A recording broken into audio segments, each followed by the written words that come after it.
Here we go, 1964 Chevelle Malibu Super Sports, cold start. We got a frame off restoration. All the hard work's been done.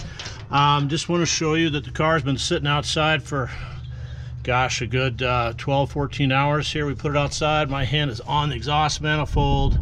It is not even warm at all to the touch. Has not been started. Let's see how she does. Let's go ahead and fire it up.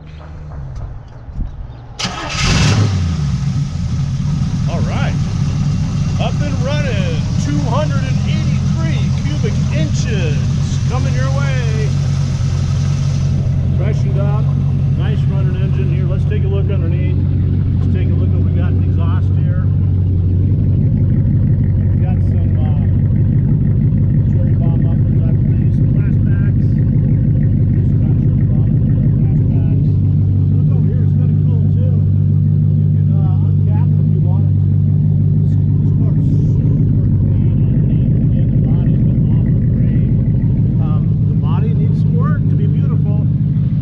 That is your cold start video.